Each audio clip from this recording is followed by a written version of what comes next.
What is up, guys? JD here with another everyday carry video. I hope you're all doing well today. Today I'm really excited to go over a knife that I've kind of been debating picking up for a long time.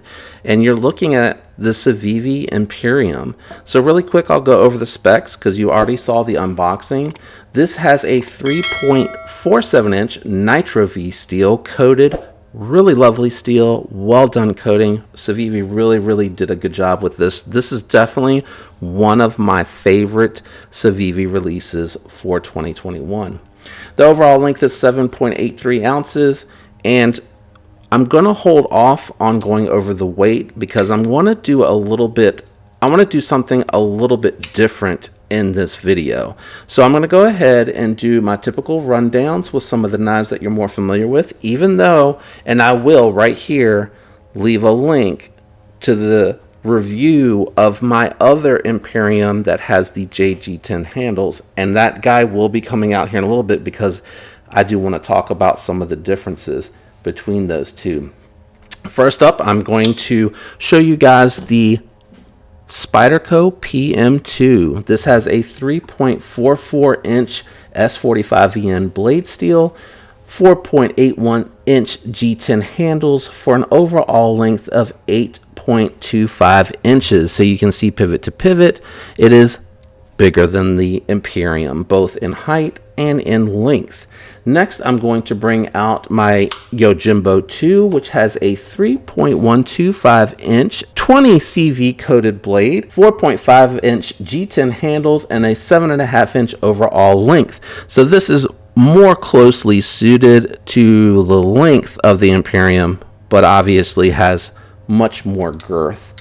I'll go ahead and bring out a couple of crossbar locks that are very popular in the EDC community. Well, at least the first one is, and that is going to be the Benchmade Bug Out, which has a 3.24 inch S30V blade, 4.22 inch G10 scales in this instance because I have the Flytanium scales on here, bringing the overall length to 7.46 inches and coming in at 2.3 ounces. Very lightweight guy. You can see these guys are really similar both in length, with the Imperium being slightly longer due to the blade, handle length very similar, and then footprint height very similar. The Bug Out has a little bit more there, but the Bug Out is also much skinnier. I'm going to go ahead and bring out the Hogue Doug Ritter. This guy here has a 3.44 inch 20 CV blade steel, and it comes in with 4.22 inch, has a 4.72 inch G10 scale handle length with an overall length of 8.75 and a healthy weight of 4.5 ounces.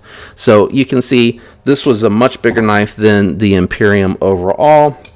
Last two knives are my highly recommendable budget EDC knives. First up is going to be another Civivi, which is going to be the Elementum, which has a 2.96 inch D2 steel, has a 4.03 inch micarta handle scale. Overall length on this guy is 6.99 inches, so you can see much smaller than the Imperium, and it has a 2.89 ounce weight.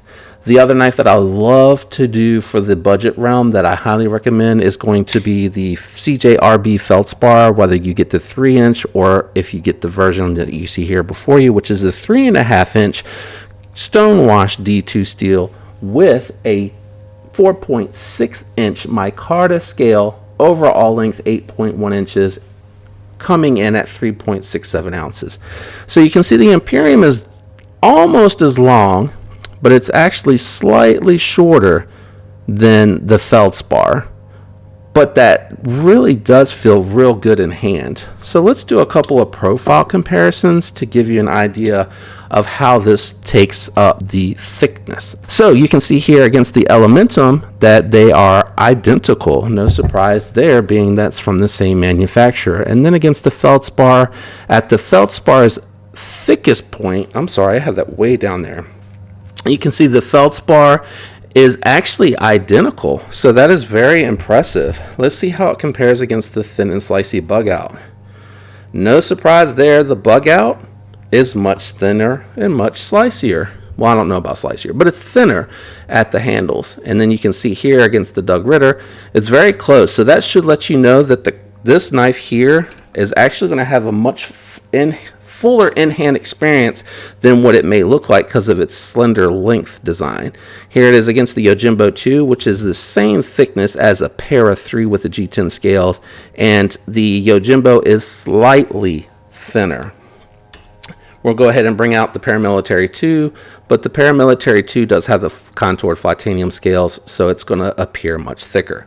Now, the last knife that I want to bring out here is because I want to talk about some of the differences between this shredded black carbon fiber handled version of the Imperium and the Jade G10 version.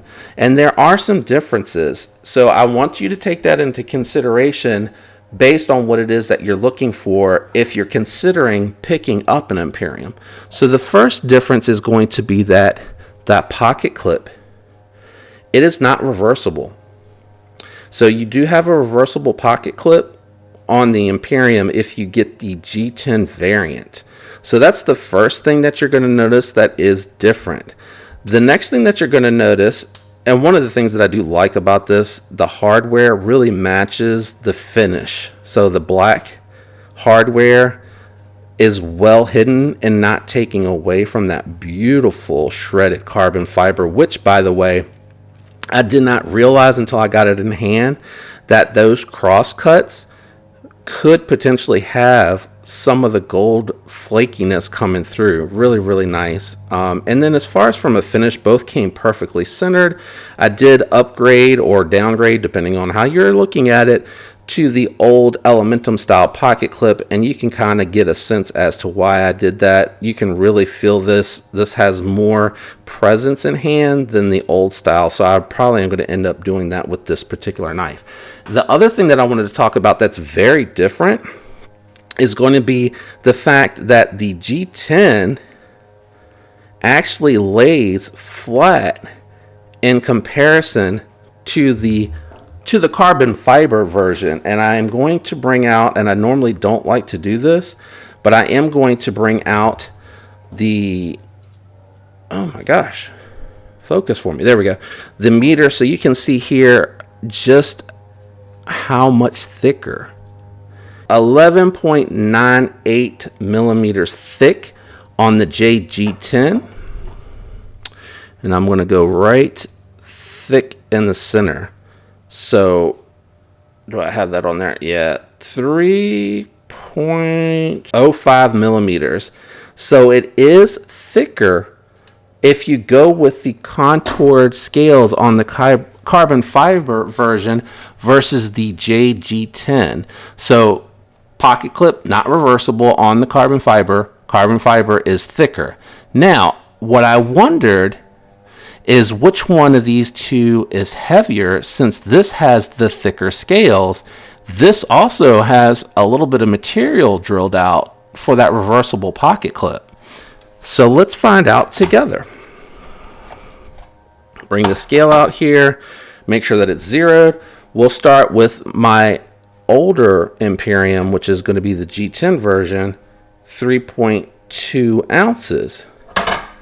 So let's see with the contoured scale and a little bit more material where this one comes in. Remember, the other one was, and we'll do a double weight just to make sure, 3.2 ounces carbon fiber, 3 ounces. 3 ounces. So the carbon fiber, even with the contoured scales, is lighter than the G10 version. So there you go. Those are the differences that I have found in spending a lot of time with these particular knives. That doesn't make a whole lot of difference. 0.2 ounces in hand, you're probably not going to really notice that. But if you're interested in being able to carry this as a lefty, the G10 might be a better option for you. I will admit the G10 does have more texturing, and the way that it's built is feeling a lot more confident in hand when you're carrying it. But the action is really, really snappy, whether you're deploying it with the flipper tab or the thumb studs. The same can be said about the carbon fiber version. Really, really, really nice. If you get in here on both of them and you push the scale down right there, I mean the lock down right there at the end of the indentation, it'll fall to your hand and you can just give it a little shake and it'll fall shut on both of these knives. Both are that way when you're not blocking the flipper tab with your other finger. So you get in there, they both have outstanding action on those ceramic caged bearings. So that is my review. Again, I do have the other review that I linked a little bit earlier in the video if you're interested to see what my thoughts were when I originally picked up the Imperium versus what I think now today, which is this is still one of my favorite, if not my favorite, release from Civivi this year. Thanks for tuning in. If you enjoyed the video, leaving a like helps the channel. If you enjoyed the content, consider subscribing. It does help, and I appreciate the support. Turn on your notifications so you don't miss alerts when new videos drop. And if you have any questions about anything that I review in this video, leave it in the comments. I appreciate all the support, guys. It really means a lot to me. I hope all of you continue to have a fantastic week. Until next time, peace.